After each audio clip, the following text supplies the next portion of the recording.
Sejam todos muito bem-vindos a mais um Conversas para Hackear. Aqui a gente fala sobre franquia, e quando se fala sobre franquia, a maioria das pessoas pensa em marcas famosas, lojas, restaurantes, mas nem todo mundo sabe que por trás disso tudo existe um modelo de negócios super sofisticado, responsável por impulsionar algumas empresas das mais bem-sucedidas não só aqui no Brasil, mas no mundo inteiro. Para falar sobre esse modelo, eu convidei uma das maiores autoridades em franchising da América Latina, o meu amigo André Friedheim. Ele acompanha esse mercado há mais de 3 décadas, liderou a Associação Brasileira de Franchising, participou de discussões globais do setor e tem uma visão privilegiada sobre o que está acontecendo em todos os cantos do mundo quando temas são franquias.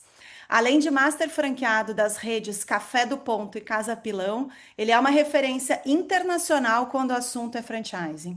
Mas essa praticamente é uma definição técnica do que é o André. Como nós somos amigos há mais de uma década, eu me sinto autorizada a ir um pouco mais a fundo nessa apresentação.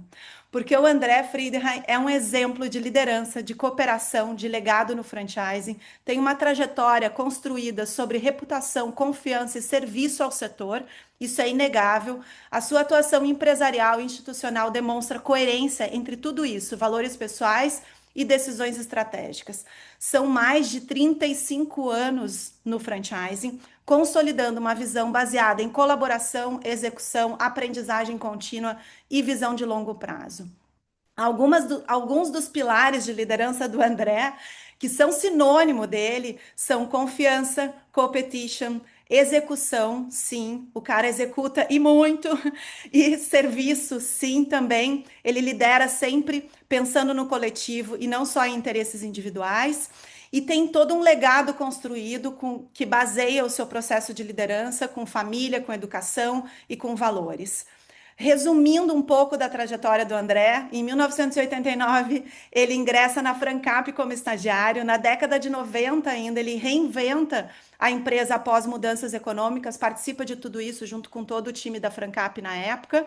Em 99 ele compra a Francap, usando lucros futuros, sim, o cara é criativo para desenvolver negócios e fazer a coisa acontecer. Em 2003, o projeto Ambev transforma a empresa numa referência em execução. Em 2013, torna-se master franqueado do Café do Ponto e da Casa Pilão.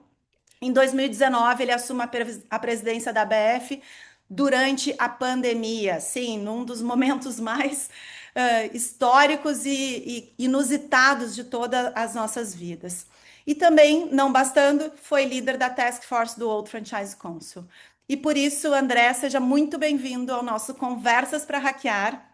O teu currículo é impressionante, tu tem uma supervisão de negócios e eu tenho certeza que apesar de eu já ter te escutado inúmeras vezes, toda vez que eu converso contigo eu aprendo e hoje a gente vai aprender muita coisa de novo. Legal, Fabi, super, super obrigado pelo convite. Talvez foi a apresentação mais bonita que eu já tive da minha pessoa. Obrigado. É. São mais de 30 anos, né, dedicados, ao franchise, ao empreendedorismo, com atividades empresariais e com atividades associativas. E, putz, vamos conversar. Acho que o franchising tem evoluído muito ao longo dos últimos anos, tem muita coisa nova. Será um prazer aqui bater um papo com você e com o pessoal da Ferolab. Essa apresentação, André, é muito merecida, porque é tudo isso mesmo. E eu tenho certeza que isso nasceu em algum momento, muito antes de tu ter consciência de tudo isso que tu ia construir assim ao longo da tua vida e contribuir tanto com todos nós, assim. Então eu queria entender um pouquinho antes de entrar de cabeça no franchising mesmo, aonde que tu nasceu, como que foi a tua relação com o empreendedorismo quando tu era criança, quando tu era jovem, aonde começou essa ideia de navegar no mundo dos negócios. Nasci em São Paulo, nasci, fui criado, nunca morei fora de São Paulo. Viajo bastante, mas minha base sempre foi São Paulo. Estudei em escola judaica fiz todo meu curso escolar em escola judaica e entrei na Getúlio Vargas com 17 anos para fazer administração de empresas. Trabalhei como estagiário de grandes empresas como Arthur Andersen, na época chamava-se Andersen Consulting, que hoje é Accenture. Mas Uhum, eu vou ser muito sincero com você, a própria faculdade naquela época não trazia grandes temas ligados ao empreendedorismo. Hoje a gente tem faculdades que são específicas para o empreendedorismo, né? A Babson College nos Estados Unidos, tem também a Link aqui no Brasil, que tem o curso de empreendedorismo, mas naquela época a gente não tinha isso. E eu, uhum. eu tive um professor de franchising na GV, que foi o Marcelo Scherto. E lá Nossa, só ele. ele foi o meu professor, e lá Sim. foi a primeira vez que eu fiz a faculdade com aquela cabeça de trabalhar com marketing em grandes corporações. Tive a aula com o Marcelo no meu último semestre, era uma cadeira eletiva. Fui aprendendo um pouquinho sobre o que era franchise, mas o franchise era muito, muito incipiente naquele momento.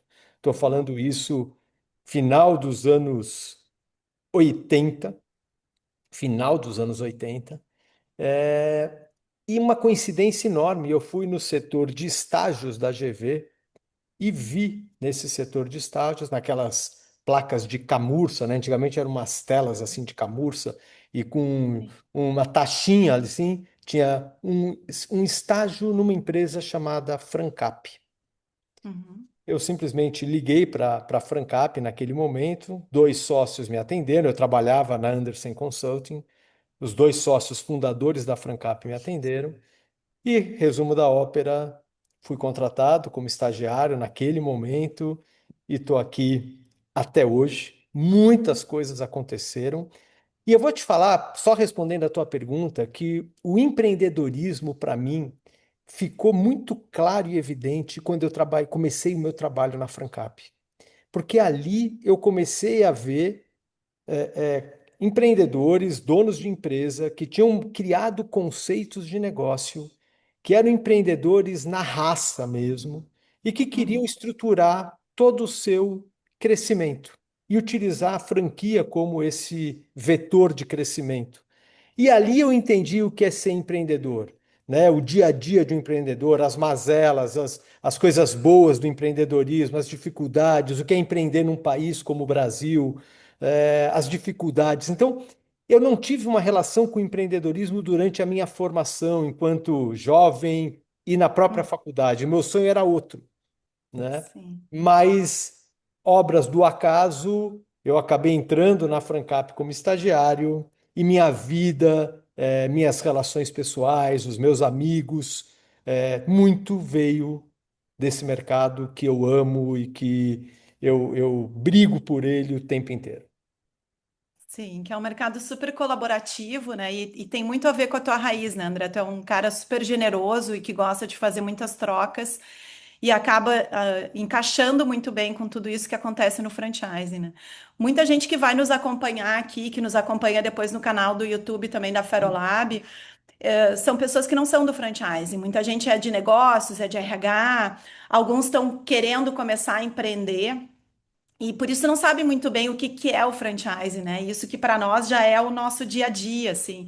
Então eu queria que tu contasse pra gente no teu conceito, tu que é uma das principais referências aí em franchising no Brasil, e que, poxa, eu nem sabia, olha, isso aí eu não sabia de ti, viu? Eu não sabia que a pessoa que tinha te influenciado tinha sido o Tierto, o cara que assinou, foi uma das pessoas que assinou a ata de abertura da Associação Brasileira de Franchising, que depois tu veio a ser presidente. E hoje é conselheiro, né? Já há alguns anos, assim. Então, é sensacional Não, isso, né? Como incrível. os algoritmos do universo nos conectam, né? Mesmo antes de existir toda essa tecnologia que existe hoje, um professor na GV, uma taxinha na parede e estamos aí, né? Todas essas décadas. Conta um pouco para todo mundo que está aqui nos acompanhando, o que que é franchise no teu conceito, no conceito técnico, Tá. mas também no conceito do dia a dia de alguém que vive isso há mais de 30 anos. O que que tu considera uma definição completa assim sobre franchise? Perfeito, Fabi. Assim, se eu pudesse falar, vamos chamar assim, o franchise eu acho que ele é um sistema integrado de cooperação empresarial, tá? Na qual eu tenho uma empresa que vai transferir para empreendedores independentes, vai transferir know-how, vai transferir o direito de utilizar a sua marca, vai transferir o seu modelo de negócio, vai transferir todos os seus processos de gestão e de operação. No final, vai transferir conhecimento, vai transferir know-how para esse empreendedor independente que vai ter todo o suporte para desenvolver o seu próprio negócio, em troca de investimento, em troca de remuneração recorrente e também em troca de um engajamento que toda franquia deseja. Então, eu quero ter franqueados que são operadores independentes, engajados, que me remunerem e que façam parte de todo esse sistema. Tem uma outra forma que eu gosto de definir o franchising. Tem um livro que foi escrito nos anos 2000, do Jeremy Rifkin, e o livro se chama A Era do Acesso. Tá? E para mim, se você me perguntar uma palavra que define franchising, para mim é acesso. Dos dois lados. O franqueado tem acesso à marca, know-how, a tudo que eu falei, a conhecimento, a ganhos de escala, a propaganda cooperada, e o franqueador tem acesso a empreendedores motivados, engajados, a força empreendedora daquele franqueado ali na ponta, tem acesso ao capital daquele franqueado. Então é uma troca muito bem feita de atores que querem empreender.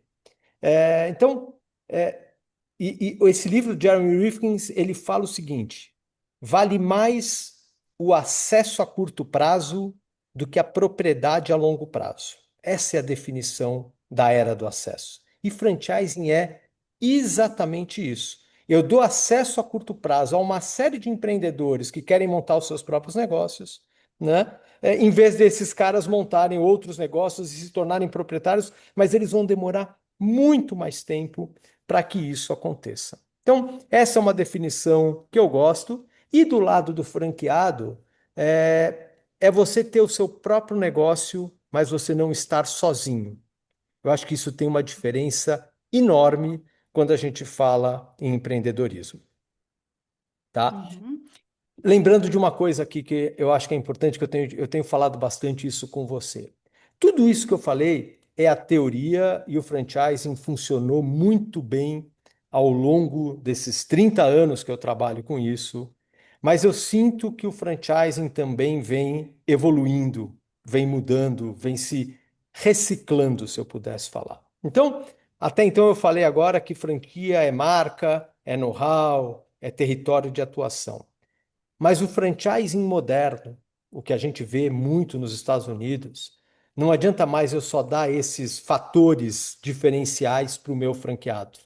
Hoje eu preciso gerar demanda para esse franqueado, gerar cliente, gerar tráfego, tá? Eu preciso prestar serviços, realmente me estruturar enquanto empresa franqueadora para servir o canal de franquias da melhor maneira possível para o cara se sentir realmente assistido desde a inauguração até o dia a dia da operação.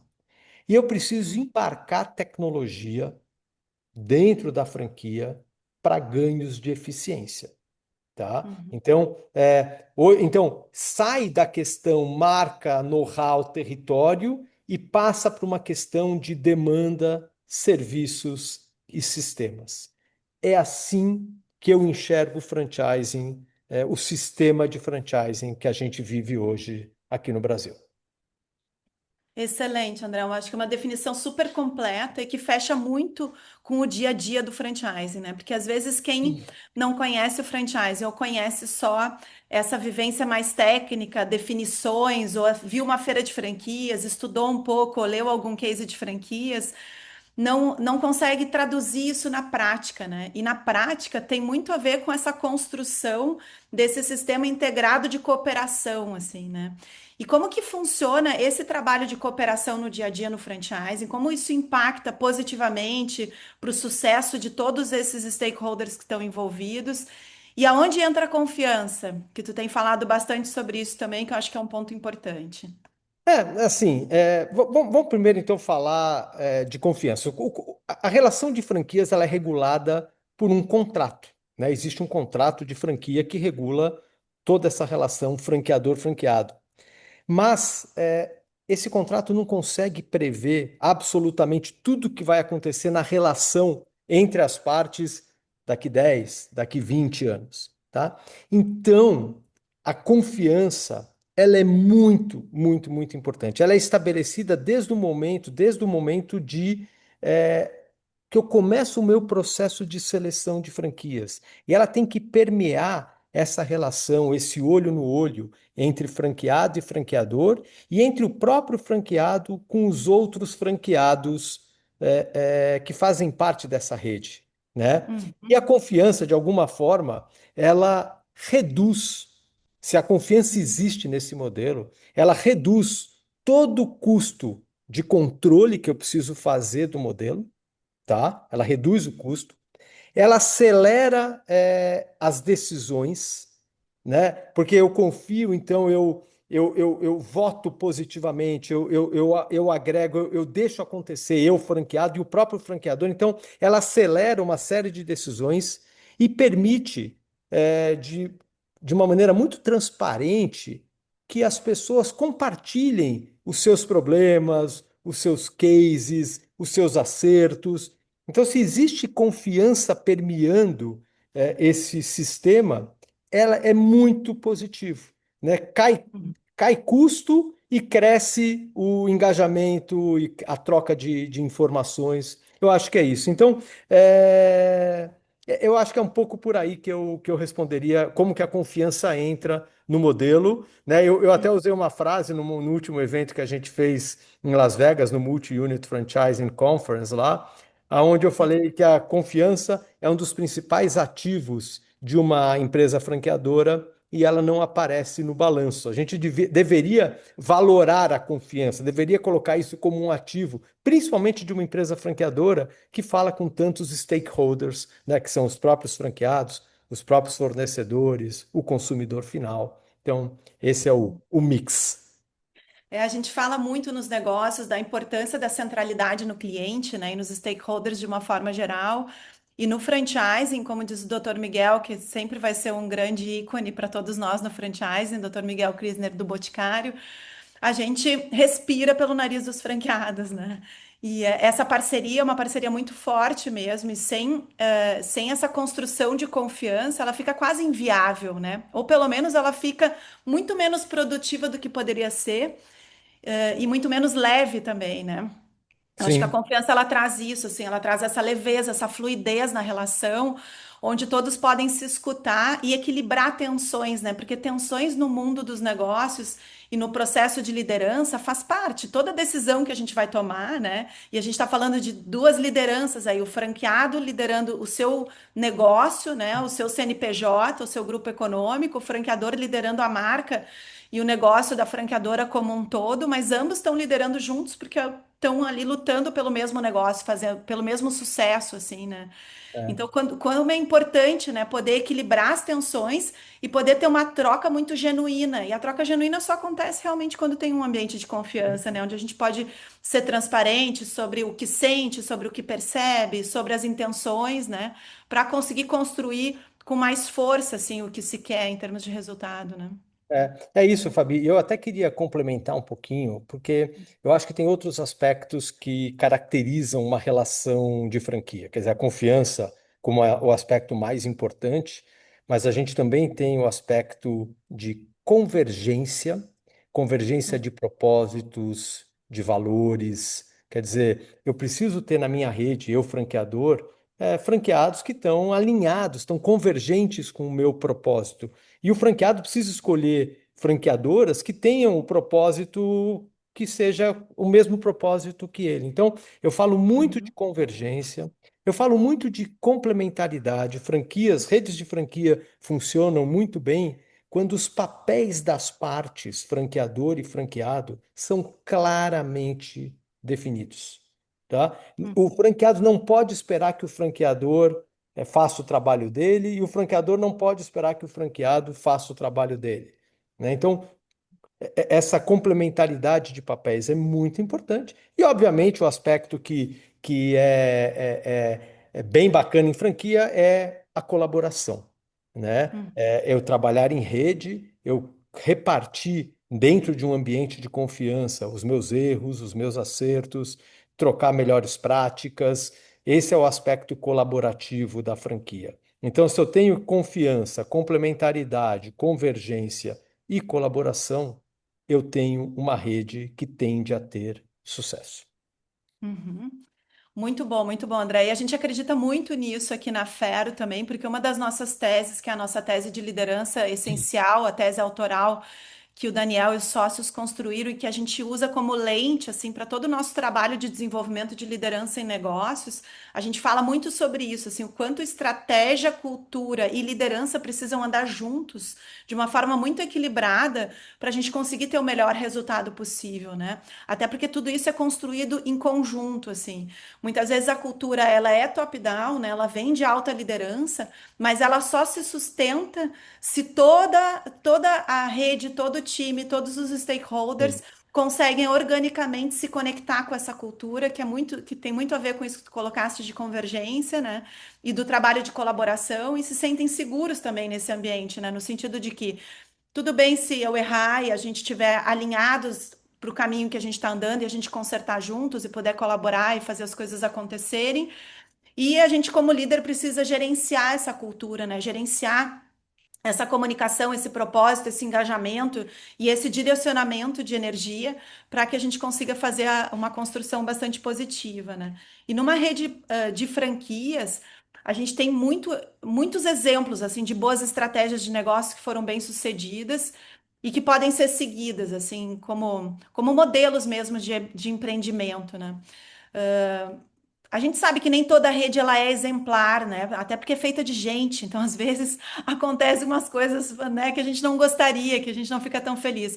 Mas eu gostaria que tu trouxesse um pouco pra gente o que que separa na tua experiência uma rede comum de uma rede extraordinária, assim.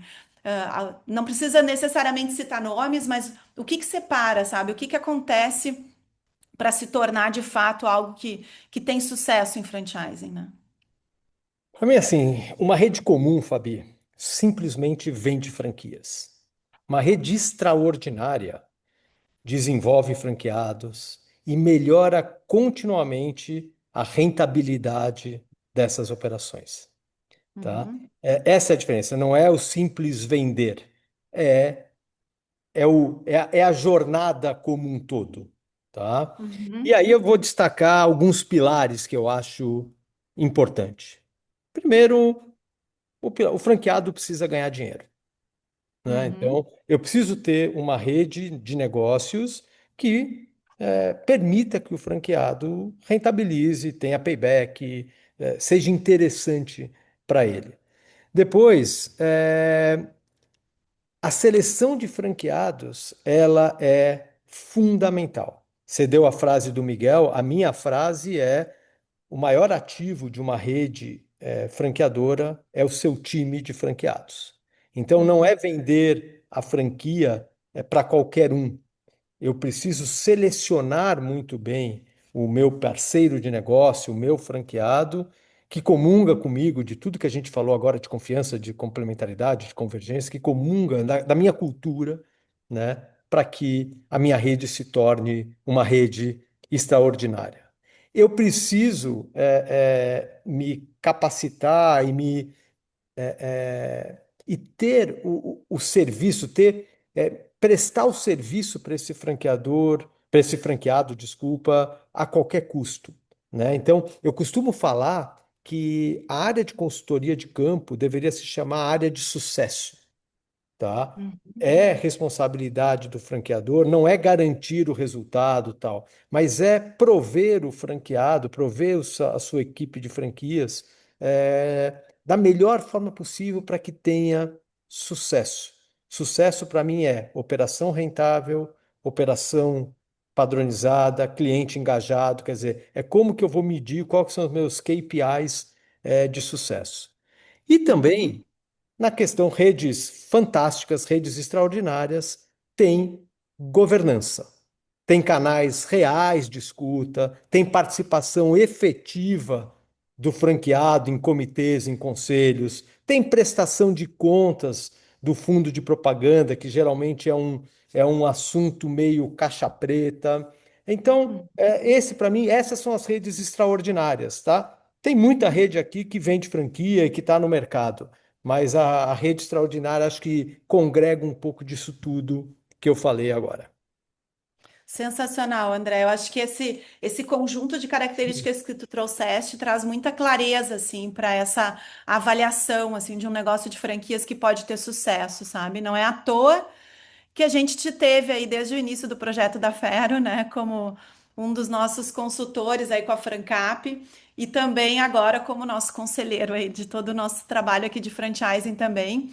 E espero que a gente consiga, a gente que está só começando, construir tudo isso, assim, ser um dos exemplos aí da Francap de sucesso também. Eu É. vi agora aqui que o Henrique está aqui, o Henrique Sei, que é nosso amigo. O doutor Que legal. Fernando Fernandes, que também estava lá no início da BF, Caramba, quanta gente grande legal. amigo, né? O Jorge eu ainda não conheço, mas provavelmente a gente vai ficar amigo em algum momento. E a Fabi Duran eu conheci outro dia, já trabalhou bastante na área corporativa e também franqueada, já foi franqueada de alguns negócios. E o André Marques, que também nos acompanha aí há muitos anos no franchising, como consultor, como membro também de times aí de marcas icônicas do franchising nacional. E E hoje grande representa. escritor também, um E um grande grande escritor. escritor, eu já ia falar isso mesmo, que hoje representa você, autor também, e acabou sendo contaminado lá pela leitura escrita e está lançando vários livros aí no mercado. E André, conta um pouco para a gente, porque a gente tem várias pessoas sempre nos acompanhando aqui na Fero, porque acaba que, né, uma empresa de consultoria de educação, a gente atrai tanto o candidato a franqueado como quem trabalha e navega no mundo dos negócios, das corporações e na parte de consultoria e educação. Mas aqui, como a gente está conversando sobre franquia, o que que tu acha que são os erros, que acontecem com mais frequência numa empresa que está começando a sua jornada no franchising? Pensando não só no franqueador, mas também no franqueado que está começando. Sim, primeiro eu acho que o principal erro é franquear um negócio antes que esse negócio esteja pronto para se tornar uma franquia, né? Certo. Depois eu já falei um pouquinho disso, mas também é vender franquia em vez de selecionar franqueados. Eu acho que selecionar franqueados é diferente, né? É muito mais você se preocupar com quali do que com Uhum. quanti, né? Sim. Eu preciso ter qualidade, né? Outra coisa é expandir mais rapidamente do que eu tenho capacidade de suportar, né? Uhum. Esse é um erro bem frequente de franqueadores, né? A bandeira do Brasil, ela fala ordem e progresso, né? Então, assim, para a Sim. gente progredir, a gente tem que ter ordem, né? A gente tem que organizar a casa para depois a Uhum. gente crescer. E o quarto, talvez, erro de franqueadoras, às vezes só olhar para o faturamento da franqueadora, para o resultado da franqueadora e se esquecer de olhar a operação do franqueado lá na ponta. Não existe modelos de negócio onde eu tenho franqueador rico e franqueado pobre, e onde eu tenho franqueado rico e franqueador pobre. Existe Uhum. uma relação igualitária, cada um correndo os seus riscos e se remunerando pelo capital investido, e cumprindo o seu papel dentro desse sistema, né? E outras coisas. Nunca prometer, o franqueador nunca deve prometer resultados irreais para o seu franqueado. É, sempre tratar a questão de conflitos, conflitos de canais, territórios, eu acho que é uma coisa importante que vem mudando ao longo desses últimos anos, a questão de território, é, mas que precisa ser tratado, né? E sempre assim, uma coisa que eu tenho visto antigamente, Fabi, era a franquia era formada por um negócio, manda quem pode, obedece quem tem juízo, tá? Pato É, novo, voa abaixo. Era assim. mas era um quadrado, cada um no seu quadrado, e dentro do seu quadrado você tinha que seguir as regras, etc. Hoje eu tenho visto que permitir adaptações do modelo de negócio sem perder o DNA daquela Uhum, marca, da franquia propriamente dito, é muito plausível. Eu tenho uma uhum, rede de cafeterias. Em Recife se vende bolo de rolo. sim. Não é um produto. Eu estou dando um exemplo bem pequeno, tá? Você pode ir para Uhum, tecnologia, você pode ir para uma claro. série de coisas, mas se eu der o exemplo de produto, quer dizer, Uhum, eu não vou permitir que o meu franqueado do café, apesar de não ser um produto que eu use aqui em São Paulo, que não tem saída, mas em Recife faz todo sentido eu ter esse uhum, produto. Então, 10% do mix de produtos da minha rede, eu estou dando o meu exemplo aqui, eu libero para que o franqueado faça uma adaptação local, tá? uhum, Óbvio, com a minha supervisão, entendendo quem são os fornecedores, e eu acho que o André está colocando até o McDonald's vendendo sopa. Então, assim, é. eu acho que isso também evita esses erros que a gente está falando, tá? Então, acabou esse quadrado muito fechado, o mercado mudou, vieram aí os agregadores, vieram os iFoods da vida, tanta coisa mudou e vai, a inteligência artificial está mudando as coisas ainda mais. E a gente tem que se Uhum. adaptar. O que a gente talvez pensou há 5 anos atrás, ou um pouquinho antes da pandemia, já não vale nada. E a gente precisa, então, se adaptar. E é um reflexo, né, André, não só do franchising em si, mas de maturidade organizacional, assim, né? À medida que o comportamento humano vai evoluindo e vai tendendo para uma questão mais colaborativa e de horizontalidade também nas relações, não ser tão hierárquico assim, essa escuta se amplia mais, né? E se eu tenho ali um monte de owners, né, um monte de donos ali, de líderes, né, que estão investindo naquele negócio, que são meus parceiros de negócio, que estão enxergando e trazendo coisas muito quentes assim do que está acontecendo no mercado, por que não aproveitar isso, né? Por que não de uma forma organizada, por óbvio, né, com governança, porque a gente tem uma responsabilidade grande à medida que a rede vai escalando, mas por que não a gente ampliar essa escuta e transformar isso em prática, né? Já que é isso que é a raiz do empreendedorismo, né? Justamente a gente Sim. organizar boas ideias, transformar em prática e à medida que a gente vai validando e vendo que tem sucesso, a gente escalar isso, né? E entender essas peculiaridades, porque inclusive grandes redes da moda mundiais, que nem são franquias, precisam se adaptar, né? Adaptam mobiliário, adaptam coleção, dependendo do clima e da pegada local, assim, né? Então, por óbvio que com franquia, teoricamente, é para ser até mais fácil da gente fazer isso, né? É. Principalmente quando existe essa governança de comitês, de conselhos, de uma boa comunicação, não só de ida, mas de volta também da rede, né, para o franqueador, assim. E é um grande ativo, de fato, né? Quando a gente Sim. consegue transformar tudo isso em resultado, assim. Então, eu vejo muito a franquia hoje em dia até como um meio de formação profissional, assim, né? Um meio de realmente trazer esse Sim. acesso que tu falaste no início para esse empreendedor, para que ele se capacite como empreendedor, porque de uma forma geral, a natureza do empreendedor é uma natureza mais mão na massa, assim, né? Ele até pega o que ele tem de conhecimento, planeja, coloca em prática, né? Se inspira, e hoje em dia a gente tem acesso a muita informação. Mas o franchising te ajuda muito nesse aspecto de governança, quando, por óbvio, é uma rede que já tem essa maturidade e já tem esse know-how mais organizado, né? Não sei como é que tu enxerga isso. Não, concordo com você plenamente. Esse é o que vai garantir a perpetuidade do modelo de franquia, E tá? essa escalabilidade, né? Porque, Sim. de fato, se a gente não pluga essa questão de governança e não traz essa centralidade, não só no cliente final, mas em todos os stakeholders, inclusive no próprio franqueado, né? Como que a gente vai definir o que de fato vale a pena colocar energia e escalar? É igual É. plugar a tecnologia, né? Que tu falaste muito ali sobre o aspecto de tecnologia, e realmente hoje em dia, assim como o capital humano é uma questão estratégica dentro de todo o planejamento de uma organização, a implantação de tecnologia também, e só faz Sim. sentido se a gente está escalando um processo que realmente traga resultado, né? Senão a gente escala nhaca, né? E aí vira um resultado muito ruim, assim, né? Exatamente, exatamente. E André, assim, essa potência toda do franchising, que no Brasil já está aí na casa, né, de um crescimento de 2 dígitos ao ano já há bastante tempo, desde a tua época ainda de presidente da ABF, a gente continua muito forte nisso. Teve aquela, né, queda ali na pandemia que todos os setores tiveram, mas depois disso sempre crescendo 2 dígitos trimestre após trimestre, né? E como que tu vê hoje o momento do franchising brasileiro, esse crescimento e também versus o que tu conhece aí do mundo?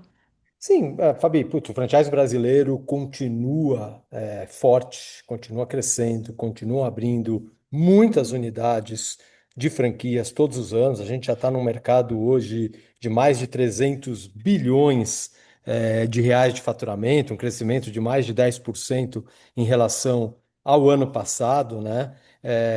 Mais de 220 mil operações de franquias, mais de 1.800.000 empregos diretos. Franchising representa quase 2,5% do PIB brasileiro. Então, realmente é um lugar, a gente gera muito emprego, e mais legal, a gente gera muito primeiro emprego. Franchising é um grande gerador de primeiro emprego. Né? Então, Uhum, eu acho que, óbvio, como qualquer segmento agora impactado pela inteligência artificial de todos os lados, está se redesenhando, está se repensando nas suas estruturas, desde a parte de seleção de franqueados, do atendimento ao franqueado, do marketing, da propaganda. Então, assim, é uma constante evolução, obviamente, uhum, mas uhum, ele continua sendo um sistema forte, um sistema onde as pessoas podem se desenvolver, podem crescer. A gente tem o fator agora multifranqueados, né, que eu acho que a gente vai falar um pouquinho depois sobre esse novo sim. modelo, mas isso a gente vê acontecendo muito no Brasil. Quando você tem, eu, por exemplo, vejo a minha rede, quer dizer, eu tenho na média, quase 3 lojas, 3,5 lojas por franqueado. Isso mostra Uhum, que o negócio é bem feito, né? Porque senão ele teria uma única loja e não queria e não ia crescer. Então, o franchising dá oportunidades para você crescer, para você empreender, monomarca, multimarca. Para mim é um uhum, momento bom, sempre com os desafios. Sempre eu falei um pouquinho daquela empresa que só vende pela quantidade, não pela qualidade. Esse a gente tem que conviver. Tem empresas assim no mercado que fazem uhum, isso. É desafiante porque isso de alguma forma pode impactar o franchising. Mas eu acho que a gente tem muito mais empresas fazendo bem, tentando fazer direito, do que fazendo de maneira errada e não idônea. Né? Acho que o franchising brasileiro ele é íntegro, né? A própria uhum, associação, ela de alguma forma, ela não fiscaliza, mas ela traz um pouco desse ambiente de integridade, da ética, de como fazer correto. Mas como em uhum, qualquer mercado, você sempre também tem o aproveitador, o esperto, uhum. mas no geral, eu acho que o franchising brasileiro caminha muito bem e é exemplo e benchmark para muitos mercados de franquia do mundo. Muito bom, André. Acho que a gente pode pegar dois ganchos aí diferentes na nossa conversa. Uma é em relação ao perfil dos franqueados, assim, brasileiros, né, que vem mudando nos últimos anos, que vem evoluindo, esse crescimento, né, da questão dos multifranqueados, não só dentro de uma mesma marca, mas também trazendo um conjunto de negócios para o seu grupo econômico, pensando já em sucessão, também em crescimento dos negócios na família, junto com sócios.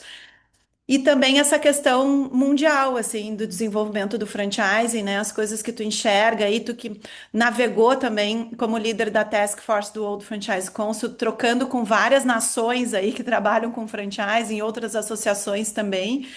E, de fato, essa representatividade que a gente teve como Brasil, assim, de nosso prêmio de excelência, né, a lei do franchising, né, no Brasil também, que já foi revisitada em 2019 e que vem evoluindo e que é um exemplo também. Então, acho que essas questões são muito legais a gente colocar, porque Tá? acho que nos mobiliza, né? A gente vem aí de uma Copa do Mundo, né? Que não foi tão satisfatória assim para o Brasil, mas o nosso franchise tem feito alguns gols bem interessantes. Eu acho que é um motivo nosso de orgulho. E para quem está olhando para esse mercado pela primeira vez ou está repensando os seus investimentos como empreendedor, acho que é bem interessante a pessoa ter uma visão assim mais ampla para tomar uma decisão cada vez mais consciente assim, né, sobre esse Uhum. investimento em franquias. Tá bom, então eu vou separar, você me fez duas Tá. perguntas. Você me falou de Isso, perfil e depois você me falou de mercado de mundo. internacional. Então, Isso, vamos falar um pouquinho de perfil de franqueado, tá? Se eu isso. pudesse definir, é muito difícil você definir perfil de franqueado, né? Mas para Uhum, mim, disciplina, uhum, pessoas disciplinadas, tá? Bons gestores de pessoas, líderes que são bons exemplos para o time, né? Bons líderes de pessoas. Pessoas próximas à sua comunidade, eu acho que também é uma característica importante. A gente vende a franquia em Manaus, porque lá o meu franqueado de Manaus é da comunidade, é nascido lá, conhece as pessoas, frequenta os ambientes que são importantes para o meu negócio, etc.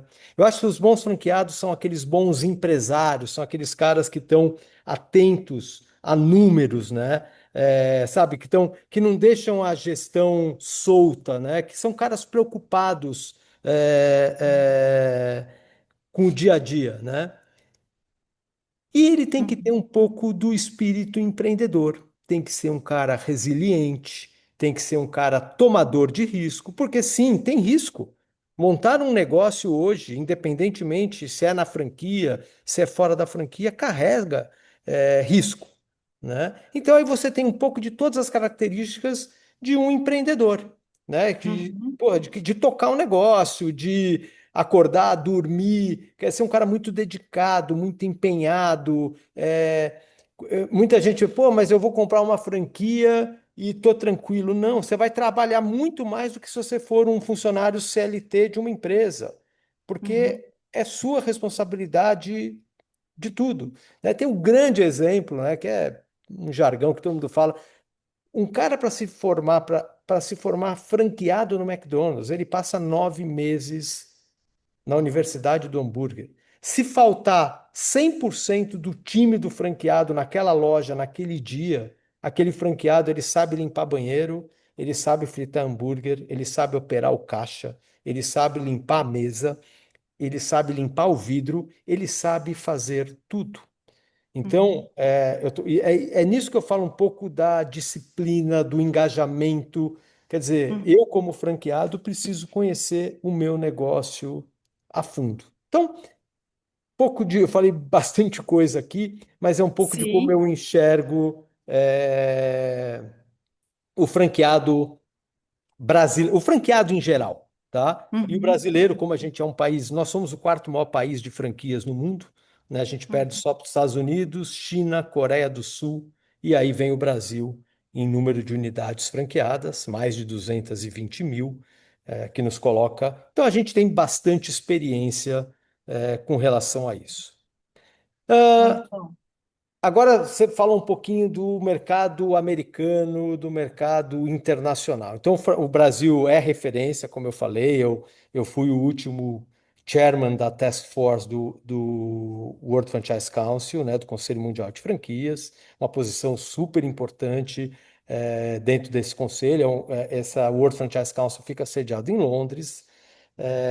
E aí eu consigo entender um pouquinho do que está acontecendo no franchising no mundo, tá? Franchising cresce no mundo, o modelo de negócio, ele é um modelo que tem atraído tanto empresários para se tornarem franqueadores, quanto empreendedores que querem montar os seus próprios negócios. Então, o franchising cresce no mundo como modelo de negócio. O Brasil, como eu falei, é um país de destaque. E a nossa grande referência é o mercado americano de franquias. Pela escala, né? Acho que o Uhum, mercado, a gente frequenta, a gente já foi muitas vezes juntos em feiras e eventos internacionais. A uhum, gente não deve muita coisa para o mercado americano de franquias. Talvez agora nessa parte de inteligência artificial a gente ainda esteja um passo atrás, mas em Uhum. técnicas de gestão de franquias, em consultoria de campo, em comitês, eu acho que a gente está muito próximo do nosso modelo, que é o modelo americano de franquias, né?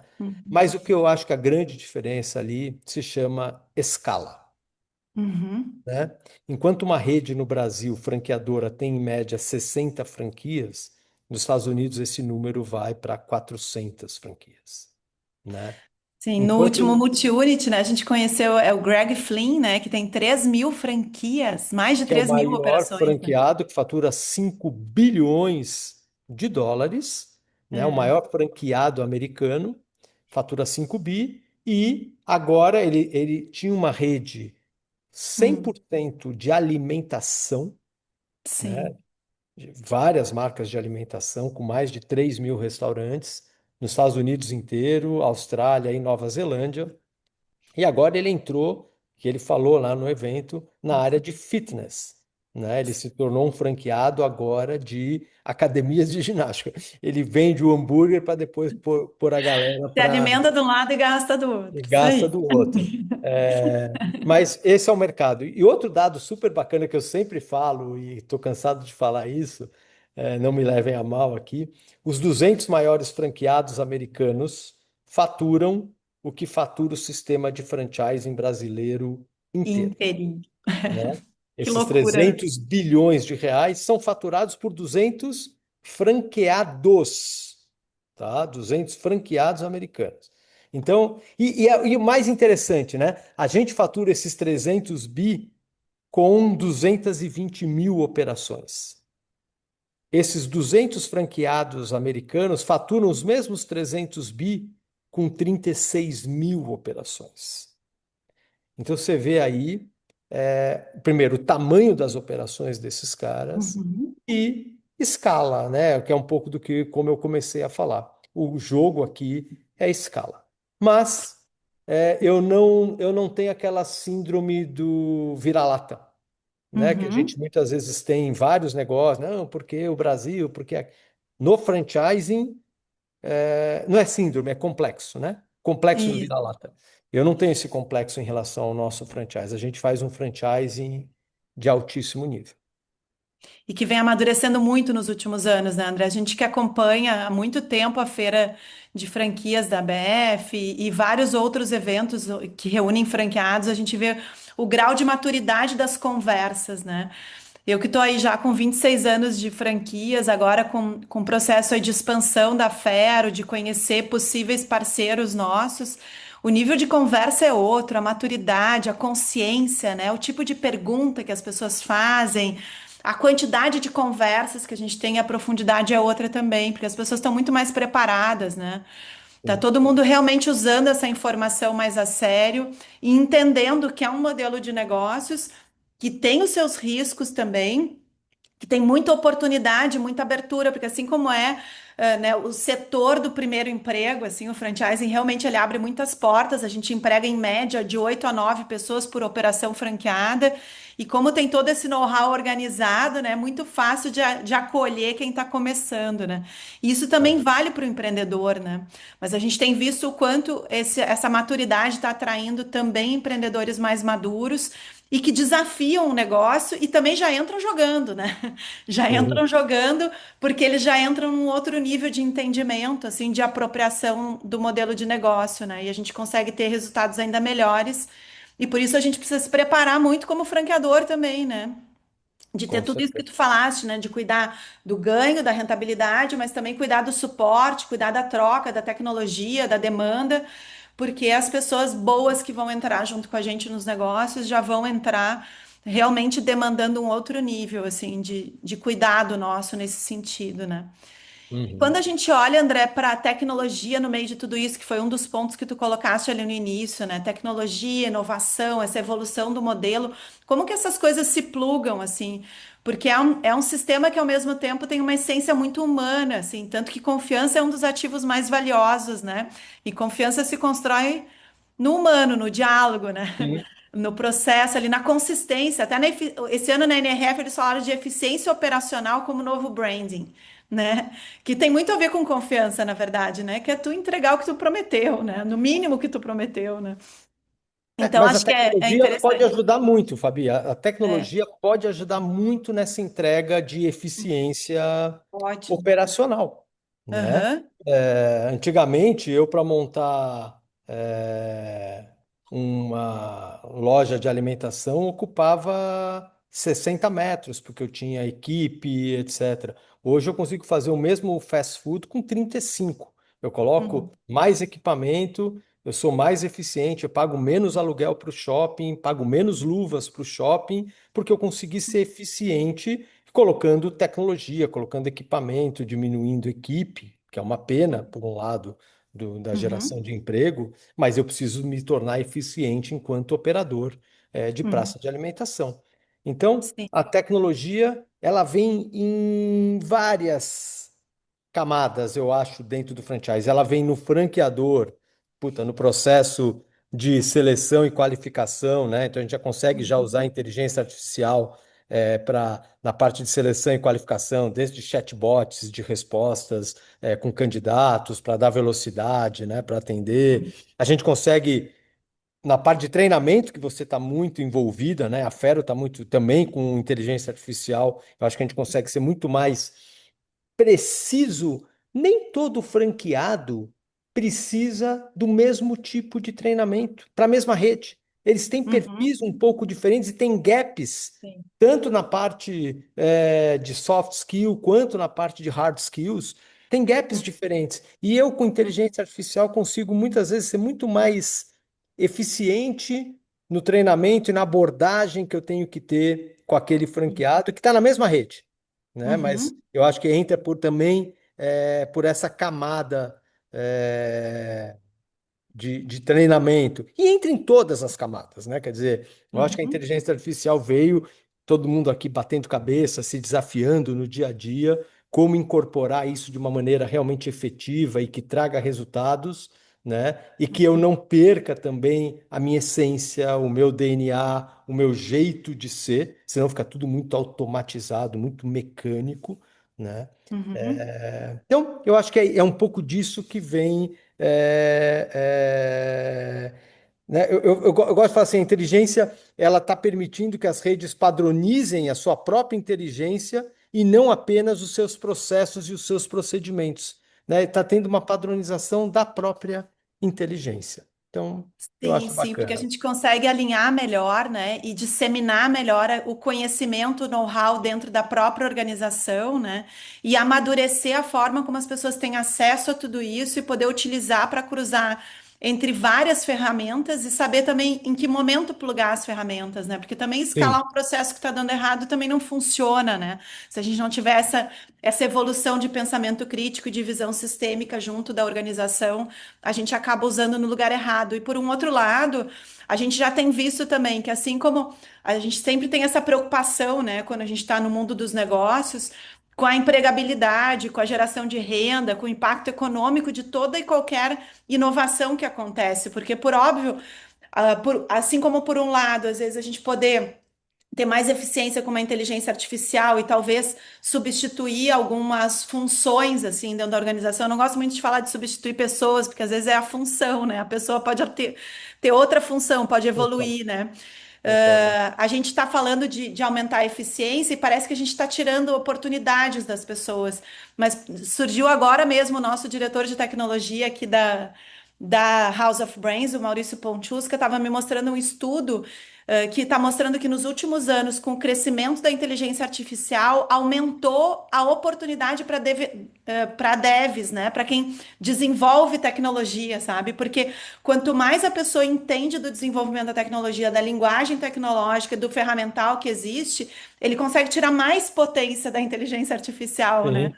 a partir Sim, do seu sim. conhecimento. Então, está aumentando a demanda porque está acelerando também a produção e isso está virando também uma coisa meio igual, assim, todo mundo consegue produzir um RP em uma semana, né? Quem É, tem de fato bons devs assim no seu time, gente pensante muito legal, assim, consegue usar essa potência. Então, está aumentando esse número de cargos e várias outras oportunidades vão surgir para todo mundo, assim. E por isso o ambiente de empreendedorismo do franchising, ele favorece muito tudo isso, porque como a gente está sempre instrumentalizando, né, o franqueado com inovação, com novos conhecimentos, com tendências, com revisitação de processo, com melhoria, o franqueado também está sempre nos trazendo muito isso, né? O que que o mercado está demandando, como é que as coisas estão acontecendo aqui, como é que o meu time está recebendo tudo isso, e o que que de fato está gerando resultado, e aonde a gente precisa direcionar a nossa energia, e como é que a gente entende juntos essa direção, né? E vai fazendo os ajustes de rota necessários, assim. E por isso que essa soma de tecnologia em tudo isso, né? Essa potência de stakeholders, assim, trabalhando juntos, né? Só pode dar bom, né? Não tem como dar ruim, assim, se a gente pensar bem, né? é verdade. Eu tenho eu adoro eu acho que é o seguinte, o franchising, o futuro do franchising, ele vai ser muito high-tech na questão Uhum, de gestão, ele é high-tech em gestão, ele é high-touch nas relações, eu preciso estar em contato, né? É um high-touch, e ele é high-teach no treinamento e no aprendizado. Então ele é high-tech, high-touch e high-teach. Eu acho que é uhum, esse o futuro do franchising, é muita tecnologia, muita relação com o franqueado, franqueador e os próprios franqueados entre si, e muito treinamento, né? Eu falo que é quase um streaming. Eu preciso dar para o meu franqueado um streaming de treinamento. É 24/7 sobre todos os assuntos, e ele vai colocando para a equipe dele, para ele, para os fornecedores. Não é mais só treinar o franqueado, eu preciso treinar o fornecedor. Eu preciso treinar uhum, o banco, que é meu parceiro, o adquirente, para ele entender qual que é o meu modelo de operação, né? Então a gente não precisa mais ter aquela relação que às vezes a gente tem com uma relação com o fornecedor meio que de aquele cabo de força, onde a gente está uhum, medindo força, quem cede mais. Cara, eu tenho que mudar essa minha visão.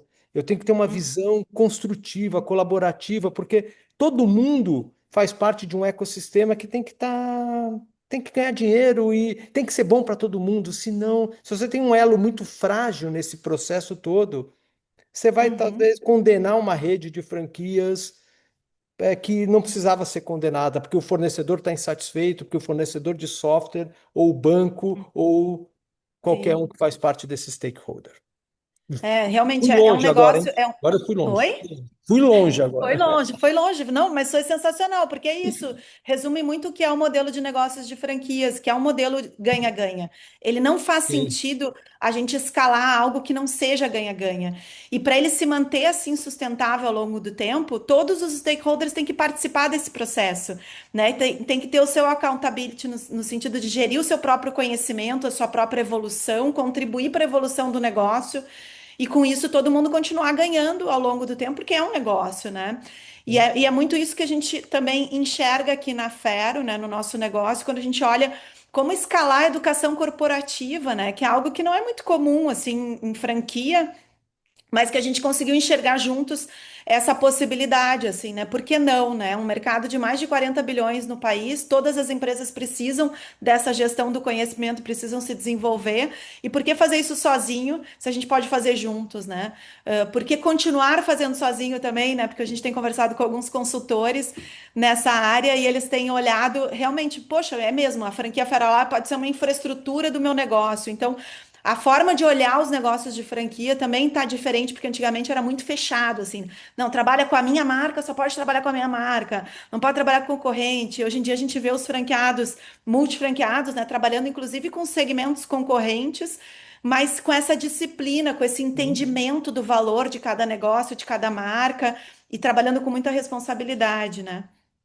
Então, Sim, quando eu olho a Fero que você tá falando, e eu participei desse processo aí dentro, é que eu acho que vocês combinam muita reputação. Eu acho que a Fero tem carrega uma reputação, carrega um conhecimento acumulado, vocês têm muito conhecimento, uma base de clientes, muita metodologia, muita tecnologia. No fundo, vocês têm um grande propósito, né, de levar e disseminar treinamento e formação de pessoas por esse Brasil afora, né? E aí Do Oiapoque ao Chuí. do Oiapoque ao Chuí. E aí, então, você tem. A gente tá, acho que a franquia principal, que é a oportunidade, é transformar todo esse conhecimento acumulado que a Fero desenvolveu ao longo desses últimos anos numa plataforma estruturada de franquias, né? Onde o próprio franqueado, além de representar, ser o grande embaixador da Fero lá na ponta, captar novos clientes, mas também participar de todo o processo de entrega dos E- produtos da Afero para o cliente final. Então Uhum, não é uma franquia de prateleira, né? Aquela franquia que você põe num shopping, monta, compra o estoque. Ela é uma franquia diferente, mas ela é uma franquia que, se o franqueado for uma pessoa engajada, etc., tem um mercado absurdo para ele crescer, para ele se desenvolver. E eu acho o mais legal disso tudo é que o ecossistema está dentro da Fero, vai dar um. Você aprende muito, você como pessoa, né? Além de ser um empresário e poder realmente ganhar uhum, dinheiro, precisa ganhar dinheiro, ninguém está aqui para fazer um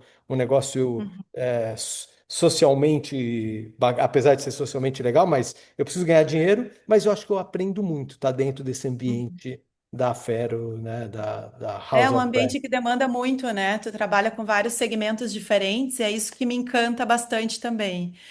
E André, para a gente encerrar, que já são 8 horas. Já, né? Olha Ah, só, eu não hein? queria parar, eu queria ficar aqui conversando a noite inteira, mas a gente precisa parar uma hora. E eu queria fazer um bate-bola contigo rápido com duas questões aqui que eu acho que são legais. Assim, eu queria que tu nos contasse um pouco uma tendência que tu acha que todo empreendedor precisa acompanhar e uma inovação que vai transformar o franchising e que a gente precisa ficar atento também, um ponto de atenção. Então, uma tendência para mim, eu acho que todo profissional precisa se profissionalizar, todo franqueado precisa se profissionalizar e ter uma grande obsessão por rentabilidade da sua unidade. Tá? Ótimo. Essa é uma tendência. E uma inovação para mim, aí eu vou chover um pouco no molhado, mas é uma inteligência artificial que vai ser integrada cada vez mais ao conhecimento operacional da rede, Hum, né? Então, essa é. inovação vai transformar absolutamente o franchise. Sensacional, André. Adorei, adorei a nossa conversa. Eu sabia que apesar da gente se conhecer há décadas, nessa conversa a gente ia falar sobre algumas coisas em visões um pouco diferentes. Eu não sabia mesmo que o Tierto tinha sido o cara que te influenciou lá no início. Fiquei super feliz porque é um outro grande amigo nosso. E eu queria muito te agradecer mesmo por compartilhar. Tu é sempre muito generoso e por compartilhar assim toda a tua experiência, visão de futuro com a gente. Eu tenho certeza que essa conversa, não só para mim, mas para muitos que estavam aqui, muitos que ainda vão assistir, é uma aula sobre franchise e sobre empreendedorismo. Espero que todo mundo que estava aqui com a gente tenha aproveitado os insights, os conhecimentos, as dicas do André. E esse episódio vai ficar salvo no nosso YouTube lá da Ferolab, então todo mundo pode ir lá, curtir, depois acompanhar e assistir também as outras conversas. Esse é o 7º episódio nosso e ainda teremos muitos, muitos outros. Valeu, eu que André, agradeço, valeu pela oportunidade, espero ter contribuído. Sou um cara aberto, quem quiser me procurar, bater papo, tomar um café, sempre à disposição, pelo bem do franchising brasileiro e também porque eu adoro conhecer pessoas, adoro trocar ideias. Já falei aqui com o meu amigo André, que vai vir aqui no escritório para a gente bater um papo isso. e com o maior prazer. Obrigado, Fabi, obrigado a todo mundo aí por ter assistido o bate-papo aqui. Muito obrigada, André. Obrigada a todo mundo que estava aqui nos acompanhando.